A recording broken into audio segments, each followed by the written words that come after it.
Hello and welcome to Frost Over the World. The fast-moving and tragic events in Gaza have again abbreviated our time somewhat this week, but over the next half hour I'll be joined by the new Prime Minister of Bangladesh, a landslide victory for Sheikh Hasina, and by the man widely tipped to be President Obama's Mideast envoy, Richard Haas. But first, Gaza. The war in Gaza has now lasted for 3 weeks, with over 1,000 Palestinian deaths. But in the last few days, there have been stronger diplomatic negotiations in Cairo and Doha, main places, fueling hopes that a ceasefire agreement may be arrived at soon. How soon?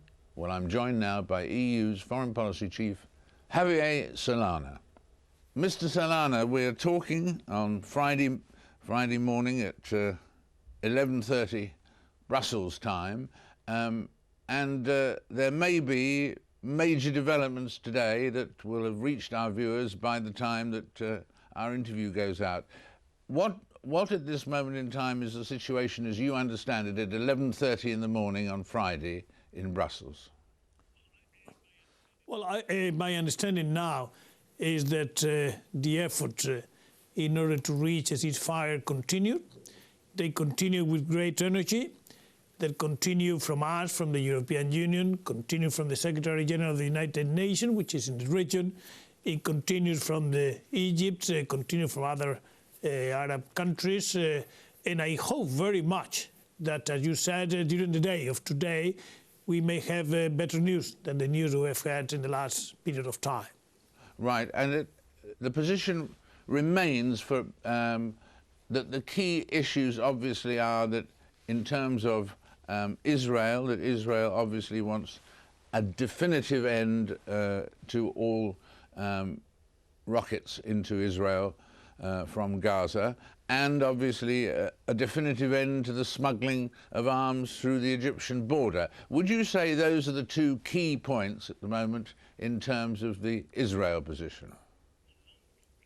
Well, those two keys have been always the points defended by the Israelis in order to get a ceasefire.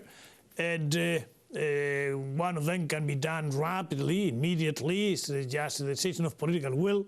And the other may require a little bit more time. But again, political decisions at that level have to be made if we want to enter the ceasefire. But the most important thing, David, the most important thing, the ceasefire gets immediately. There's been too much suffering already, and with the appeals of so many people to make the ceasefire implemented immediately is something that has to be listened to. And just in terms of summing up the situation on Hamas, that Hamas desires are, of course, a halt to all Israeli attacks, complete withdrawal of Israeli forces, and the opening of border crossings to end the blockade of Gaza. That's the main agenda in terms of Hamas, isn't it? That is the main agenda in terms of Hamas, and I think a compromise position can be found whereby, as the Egyptians are working in, it can be done in phases. A first phase that will stop immediately and open the crossings for humanitarian, the most urgent humanitarian needs, and have a period of time in which the other part of the more durable ceasefire can be negotiated. That may take a little bit more time, but at the same time, all the fire has been stopped and all the crossings have been to be open for the immediate needs for the people who are suffering in Gaza. And in terms of your policies, obviously backing up Egypt is an important point. I mean, Egypt is the crucial linchpin of this possible settlement. Well, there's no doubt that Egypt is playing a fundamental role.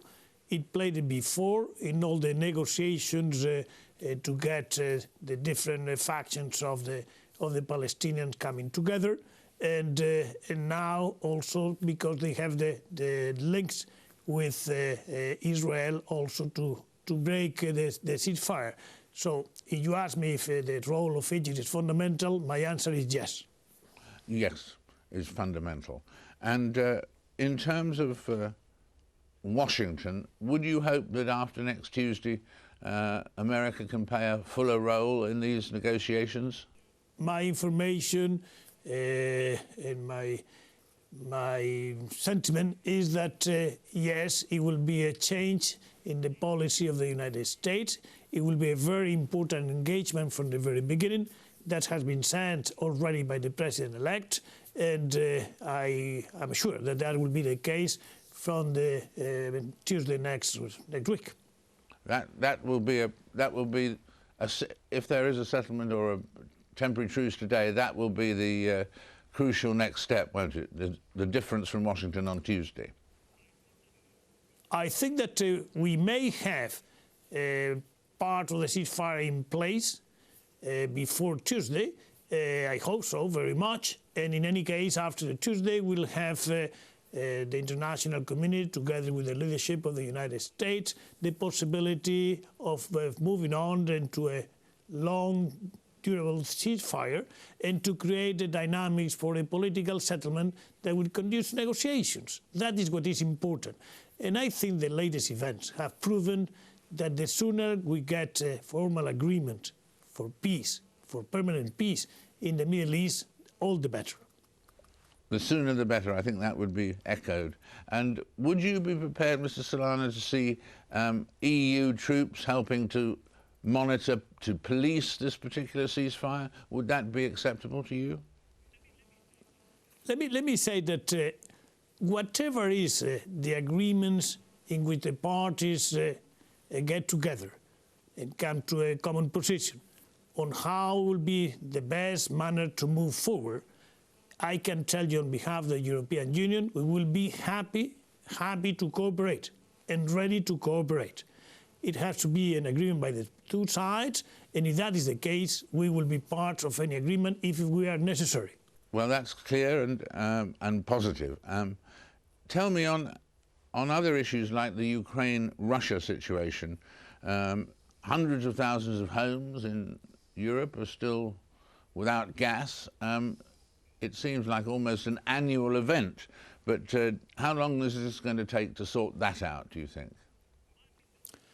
I think that the actual crisis of this year, it will be probably resolved during the meetings that will take place during the weekend.